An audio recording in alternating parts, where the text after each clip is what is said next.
What's good, YouTube and Twitch? We're live to both with a live tipsy discussion. We do it live here on Yu-Gi-Oh! Dooming, because apparently I'm a Yu-Gi-Oh! Doomer too, despite me being more invested in Yu-Gi-Oh! Not only with my life, but physically, as you can see behind me, than most. Just because I say a little bit something bad about Yu-Gi-Oh! Here and there.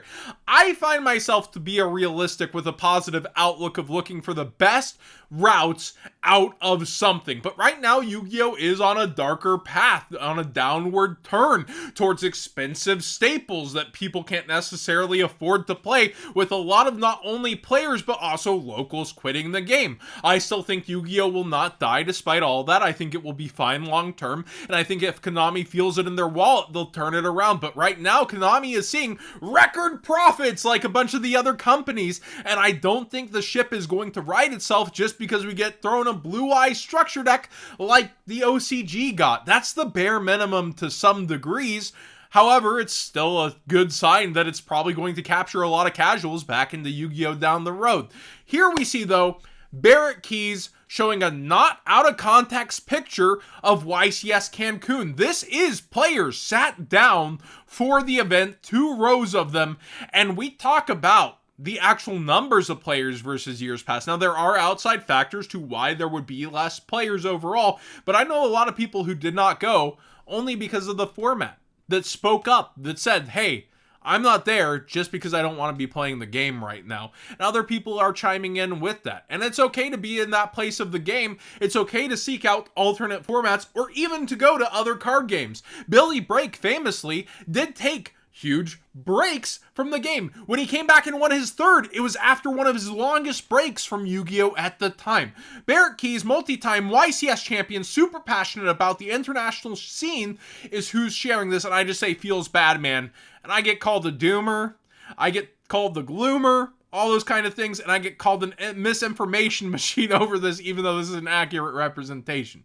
So the missing context to some degree is that there is a storm system within the Gulf that is likely going to miss this by a bit, but would also affect flights, as well as it not being on a holiday and people needing new kind of visas apparently to get over to Cancun from certain areas of South and Central America. I feel like still, though, attendance being under half of the previous year is eye-popping and opening, going from almost 800 duelists down to under 400. Team Samurai X1 won the event. He still deserves his flowers. Multiple UDS YCS champions in top cut, with many people that have a ton of tops. David Flores from Texas within the top cut, an epic duelist against him in the finals. I think it was still, despite the numbers, a pretty cool and good event. I also want to point out that, we have the super expensive staple, the Mulcharmy looming. It could still come down in price and then go back up depending on FOMO and how many people are playing, but we are pre-sale locked, so we don't know the current price. But a ton of people I know are actively saying, right now, due to this, I'm taking a break till the WCQ season. That means they plan to jump back in, but right now they've already got their invite. They're good. Why would they be bothering to pay this right now? It could go up even further like Lightning Storm, but something that's very telling is Fiendsmith Engraver, one of the top decks right now, if not the top definitive deck and engine within Ubel and other decks. Look at this, is down in price. People are selling them, getting rid of them, and getting out of Yu-Gi-Oh! Right now with no ban list on the horizon and no potential reprint. Even if you consider Bonanza, it would be so unlikely this would be in there already. Konami knows they're going to sell that set to some degree. They have Diabell Star, they have Flame Princess name, they have 200 Legacy QCRs coming. They probably think they're good on Rarity Collection. But this card is falling down without any of those factors in sight right now. It was 120 not too long ago, and now it's a third off of the price. I regularly still buy into Yu-Gi-Oh! Yet I'm getting called a doomer here.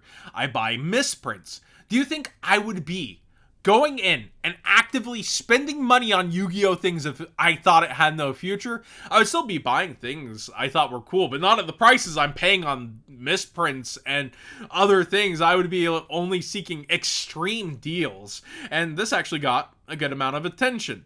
I also want to point out that I'm the 10's biggest hater, but I'm still buying cards from the 10's, and the 10's are actively actually going up currently in price right now, despite terrible, ghastly print ratios on the prismatic secret rares. And people are actually going in on the sealed, and it's starting to go out of its deal pricing.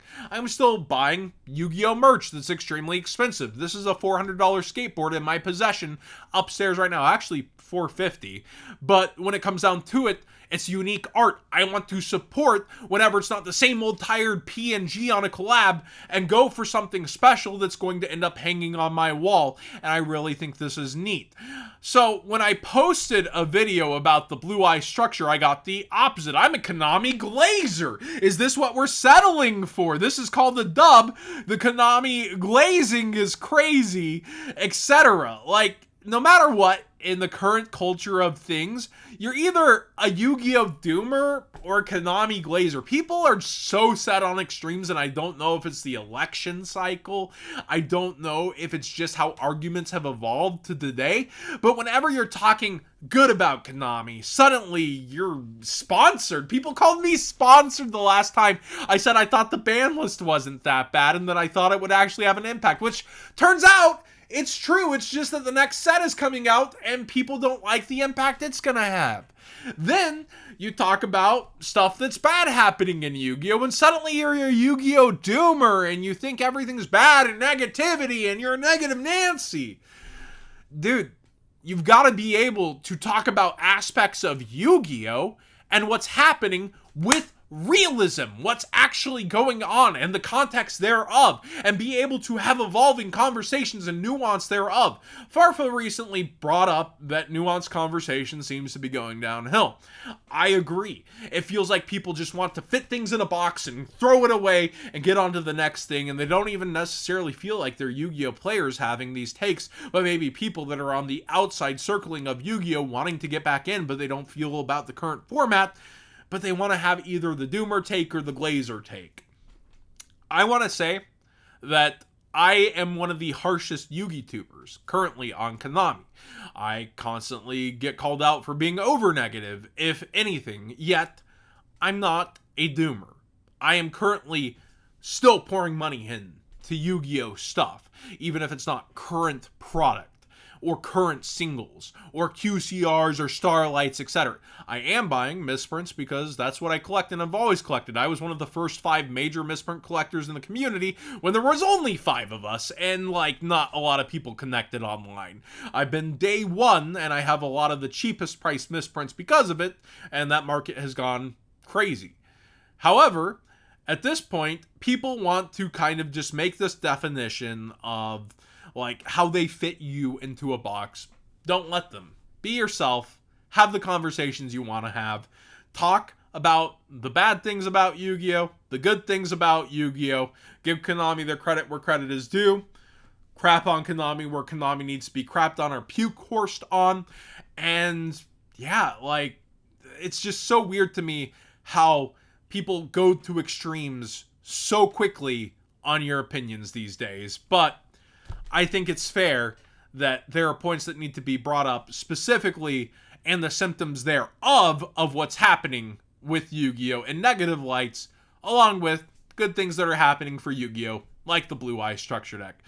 Wait, is this Yu-Gi-Oh? I thought it was a Lorcana stream. Crystal Beast, thanks to Jesse Cotton, by the way. Yeah, it would have been nice to have some coverage for, the average Central and South America YCS, but that's never going to happen for us. Just pairings without context. And the people on Twitter are bringing up what actually happened at the event. And now we have a super interesting top cut without a lot of history to it other than what's going to be covered on YouTube. And that's where you're going to have to find a lot of it.